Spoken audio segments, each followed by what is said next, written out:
नमः शिवाय। आज का जो विषय है जिसके बारे में आपसे चर्चा करने वाली हूँ वो है कुंडली में चलित कुंडली क्या होती है, चलित भाव क्या होता है और लग्न कुंडली के अनुसार चलित कुंडली को हम किस अनुसार चलित कुंडली का हम आंकलन करते हैं। क्या चलित कुंडली सच में आपके जीवन पे इतना प्रभाव डालती है जैसे कि लग्न कुंडली डालती है। रत्नों को धारण किस तरीके से हम कर सकते हैं, ये भी अगर चलित कुंडली आपको समझ में आती है तो आप रत्न धारण की जो पूर्ण निष्कर्ष है, पूर्ण जो आप उसका रिजल्ट है वो आप देख सकते हैं। यानी कि जब आप ज्योतिष सीख रहे हैं और अगर आपको चलित कुंडली या चलित भाव के बारे में नहीं पता तो अभी तक आपका जो ये अभी तक आप जो सीख रहे हैं वो अभी आधा अधूरा ज्ञान है। यानी लग्न कुंडली के साथ में चलित भाव का जानना भी आपके लिए बहुत ही ज़्यादा महत्वपूर्ण है। आप चलित कुंडली क्या होती है, चलित भाव क्या होता है। जिस तरीके से जब आप जन्म लेते हैं तो लग्न कुंडली में आप हमेशा ये अनुमान आपका ये रहता है, जब भी आप जन्म लेते हैं तो उस समय जो तारे होते हैं यानी जो आपके जो ग्रह होते हैं, आपके जो नक्षत्र होते हैं, उनकी गणना किस अनुसार, किस डिग्री, किस दिशा में, किस तरीके से आंकलन होता है वो सब लग्न कुंडली में होता है।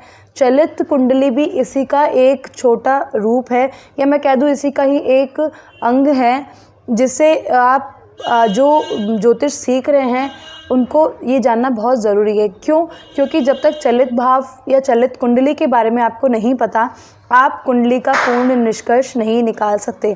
सपोज़ कीजिए, हाँ एग्जाम्पल के लिए, अगर आपके लग्न कुंडली में कोई ग्रह आपके पंचम भाव में है, वहीं अगर आप चलित भाव में देख रहे हैं तो या तो वो चतुर्थ भाव में चला गया है वो ग्रह या षष्ठम भाव में आ गया है, तो इससे बहुत इफ़ेक्ट पड़ता है। क्या? जो कुंडली का जो परिणाम है, आंकलन है, अब आप पंचम भाव के अनुसार नहीं देखेंगे बल्कि चलित कुंडली के चतुर्थ भाव अगर वो पीछे चला गया है, वही ग्रह पंचम में जो लग्न में है और चलित भाव में अगर वो चतुर्थ में आ गया है तो उसी के अकॉर्डिंग आप निकालेंगे। लेकिन अब क्या है, जो उनका जो आंकलन है आपको दोनों के अनुसार करना पड़ेगा, चलित कुंडली के अनुसार भी और चलित जो आपका लग्न कुंडली है उसके अनुसार भी। यहाँ जो उसका फल निकलेगा, फलादेश निकलेगा उस ग्रह का दोनों भावों के अनुसार निकलेगा। यहीं अगर मैं आपको ये कह दूँ, यदि आपके पंचम भाव में गुरु बैठ गया है 4 नंबर की राशि के साथ में, यानी उच्च का होके बैठ गया है, और लग्न में वही अगर गुरु जो है आपका पिछले भाव में यानी रेट्रोगेट हो गया, यानी चतुर्थ भाव में चला गया, यानी 3 नंबर की राशि के साथ में, तो जो अब उसका अनुमान है सिर्फ आप एक चीज़ के आंकलन के अनुसार नहीं निकालेंगे कि आपकी लग्न कुंडली में जो गुरु है उच्च के होके पंचम भाव में बैठे हैं। बिल्कुल ये सही होगा और इसमें कहीं भी अतिशयोक्ति नहीं होगी अगर आप उसका जो फल है, जो उसका आंकलन है पंचम भाव के अनुसार निकाल रहे हैं, लेकिन कहीं ना कहीं वो अधूरा आंकलन है, यानी उसका जो रिजल्ट है जो पंचम भाव है उसके अनुसार भी जो है आपका गुरु का जो उच्च का जो परिणाम है वो भी निकलेगा, और कहीं हद तक यानी 50% या 40% अगर मैं कह दूं तो वो चलित भाव के अकॉर्डिंग जो आपका गुरु चतुर्थ भाव में चला गया है कन्या राशि के साथ में, उसके अनुसार भी कहीं ना कहीं उसका परिणाम और प्रभाव देगा। तो ये होता है चलित कुंडली आपकी। यानी कभी भी अगर आप कुंडली के निष्कर्ष को निकाल रहे हैं और अगर आप ज्योतिष सीख रहे हैं तो ग्रहों का आकलन लग्न कुंडली और चलित कुंडली दोनों के अनुसार ही निकाला जाता है। एक्यूरेसी अगर आपको चाहिए यानी पूर्ण परिणाम अगर आप देखना चाहते हैं तो उसके अकॉर्डिंग आएगा। अब होगा क्या, यदि आप लगन कुंडली के अकॉर्डिंग पंचम भाव में गुरु उच्च का होकर देखेंगे तो आप देखेंगे आपकी विद्या बहुत अच्छी होनी चाहिए, आपका जो है ज्ञान बहुत वर्धक होने चाहिए, आपको ईश्वर प्रेरणा अच्छी होनी चाहिए, आपके इष्ट ज्ञान की तरफ होगा। लेकिन कहीं ना कहीं पूरा रिजल्ट आप देखेंगे एक्यूरेसी नहीं आ रही। क्यों? क्योंकि आपका चलित भाव में वही जो गुरु है 3 नंबर की राशि कन्या के साथ में चला गया है, यानी तो कहीं ना कहीं वो बुध के साथ या कन्या राशि के साथ में बैठा हुआ है, तो कहीं ना कहीं उसके रिजल्ट भी देगा। और चतुर्थ भाव में क्या देगा वो अलग चीज है, यानी दोनों को देखते हुए आपको उनका निष्कर्ष निकालना है। अब ये तो हो गया परिणाम। जब भी आप कुंडली का सही आकलन या सही भविष्यवाणी या किसी भी ग्रह या चीजों का आपको सही निष्कर्ष निकालना होगा तो आप चलित कुंडली और लग्न कुंडली दोनों के आधार पर ही उचित परिणाम बताएंगे। अब बात आती है रत्न की। आप इसी चीज़ को देखिए, अगर एक उदाहरण के तौर पर ले लेती हूँ, कालपुरुष की कुंडली के अकॉर्डिंग यदि आपका जो मेष है, जो लग्न है उसमें स्वयं मेष मंगल बैठ गया जो स्वयं मेष राशि का है, तो हाँ लग्न उच्च का हो गया। अब आप अपने लग्न को देखते हुए उसका रत्न धारण कर सकते हैं, लेकिन यही अगर मेष जो आपका मंगल जो है जो ग्रह है वही अगर पीछे चला गया, यानी आपका द्वादश भाव में चला गया, तो वहाँ आपको सोचने वाली चीज़ है। सिर्फ आप लग्न कुंडली के अकॉर्डिंग या अनुसार नहीं निष्कर्ष निकाल सकते कि यहाँ मेरा मंगल उच्च का होके स्वराशि का होके बैठा है या उच्च का होके बैठा है। अब अगर जाहिर सी बात है लग्न में मंगल बैठा है 1 नंबर की राशि के साथ में, तो वो स्वराशि का हो गया। वहाँ आपको बहुत सारे ज्योतिष ये बोलेंगे कि हाँ आप मूंगा धारण कर सकते हैं, मंगल आपके लिए अच्छा है। लेकिन नहीं, अगर इसी जगह आकर आप द्वादश भाव को देखेंगे तो देखेंगे मंगल चलित कुंडली में द्वादश भाव में मंगल चला गया है, तो कहीं ना कहीं वो आपके लग्न दोष को भी दिखाता है।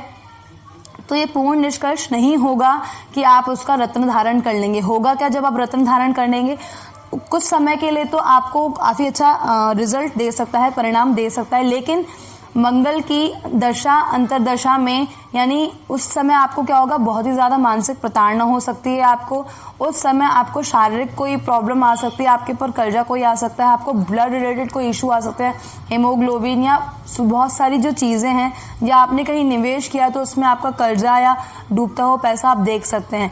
तो इन सब चीज़ों का आकलन करना बहुत ज़रूरी है। हम जब भी रत्न धारण करेंगे, कहने का निष्कर्ष ये है, तो हम लग्न कुंडली और चलित कुंडली दोनों को देखते हुए ही हम वहाँ पे रत्न धारण करने की आपको राय देंगे। क्यों? क्योंकि दोनों कुंडलियों में आपका जो है जो भी ग्रह है उसकी प्रोमिनेंसी यानी उसका जो बलाबल है एक सही होना चाहिए। अगर एक जगह आपका ग्रह बल अच्छा दिख रहा है लग्न कुंडली में और चलित भाव में वो नहीं है, तो वहाँ आप नहीं पहन सकते। ऐसी कंडीशन में आपको जब उस ग्रह की दशा अंतरदशा आएगी तो आपको बहुत ज़्यादा परेशानी आ सकती है। दूसरा, अब हम दृष्टि का कैसे आकलन करेंगे? ठीक है, हमने परिणाम देख लिया, हमने रत्न धारण की अवधारणाएं भी देख ली, लेकिन यदि अगर मैं आपको ये बोलूं कि अब ग्रहों की दृष्टियां कैसे देखेंगे, तो यहाँ आपको चलित भाव की तरफ जाने की जरूरत नहीं है। लग्न कुंडली के अकॉर्डिंग ही जहाँ आपका ग्रह बैठा हुआ है उसी के अकॉर्डिंग आप उनकी दृष्टियां देखेंगे। जैसे मंगल अगर मेष राशि में होकर लग्न में बैठा है तो मंगल की जो दृष्टि होती है 4, 8 और 7, उसी के अकॉर्डिंग आप जो है मंगल की पहले भाव से कैलकुलेट करते हुए सारी दृष्टियों को देखेंगे। जैसे मंगल अपने स्थान से लग्न के स्थान से चतुर्थ भाव को देखेगा, लग्न से सप्तम को देखेगा, लग्न से अष्टम को देखेगा। ये हो गई मंगल की दृष्टियां। तो दृष्टि में कहीं भी कोई हेरफेर नहीं आएगा। जो ग्रह जहां बैठा है लग्न कुंडली में वहीं से उसकी दृष्टि होगी, ना कि चलित भाव के अकॉर्डिंग, क्योंकि चलित भाव जो है आपकी बहुत डीप स्टडी को देखता है। ग्रहों का प्लेसमेंट अगर मैं देखूं तो उसके परिणामों को देखने के लिए हम चलित भाव को जरूर देखेंगे, लेकिन दृष्टियों को देखने के लिए जहां लग्न में ग्रह बैठा है उसी के अकॉर्डिंग ग्रहों की दृष्टि चलेगी। अब यदि अगर मैं आपको ये कह दूं कि आपका जो ग्रह सप्तम भाव में अच्छा होके बैठा है, वहीं अगर चलित कुंडली में अष्टम भाव में आ गया तो मुझे क्या करना चाहिए? ऐसी कंडीशन में आपको क्या करना चाहिए? आपको बाहर से तो लमसम वो दिख रहा है कि काफ़ी अच्छा है, काफ़ी सॉलिड है, और नो डाउट कहीं हद तक अगर लग्न कुंडली में अगर वो ग्रह सप्तम भाव में कोई भी ग्रह ले लीजिए, अगर जैसे चंद्रमा का ही मैं ले लूँ, लग्न कुंडली में अगर चंद्रमा सप्तम भाव में आपका उच्च का होके बैठा है और लग्न कुंडली में चंद्रमा अगर उच्च का होके बैठा है और वहीं चलित कुंडली में चंद्रमा आपका अष्टम भाव में चला गया, तो ऐसी कंडीशन में क्या होगा? आपको दोनों के परिणाम मिलेंगे। ना तो पूर्णतः आपको चंद्रमा के उच्च के परिणाम मिलेंगे, ना पूर्ण तरह से चंद्रमा के अष्टम भाव के आपको रिजल्ट मिलेंगे। लेकिन हाँ, कहीं हद तक ये चीज़ सही होगी कि आप उनका जो है मंत्र जाप करने से या उनके दान करने से या सोमवार के व्रत रखने से या चंद्रमा के अर्घ्य देने से, उनके व्रत रखने से, तो आपको काफ़ी हद तक जो है शारीरिक बल मिलेगा। क्योंकि देखिए अष्टम भाव मृत्यु भाव भी होता है, और कहीं ना कहीं अगर सप्तम भाव से रिलेटेड करता है तो आपके मैरिटल लाइफ में भी कहीं ना कहीं प्रॉब्लम दिखा सकता है। तो इन सब तरीके से हम जो है उनका बचाव कर सकते हैं। कभी भी आपको ऐसा नहीं करना कि अगर लग्न कुंडली में आपका ग्रह अच्छा दिख रहा है और चलित में अगर वही चीज़ आपकी कहीं ना कहीं खराब है तो उसका आप रत्न धारण कर ले, बिल्कुल भी नहीं करना आपने ऐसा। रत्न धारण करने के लिए काफ़ी सारी चीज़ें देखनी पड़ती है, तो बिना सोचे समझे किसी भी चीज़ का रत्न धारण करना बहुत आसान है, लेकिन जब रिजल्ट निकलते हैं वो आप उस समय आपको बहुत ज़्यादा परेशानी यानी उल्टा रिजल्ट भी दे सकते हैं। तो मैं आपको हमेशा एक ही चीज़ बोलती हूँ, किसी भी रत्न को बिना नॉलेज के, बिना जानकारी के धारण नहीं करना चाहिए।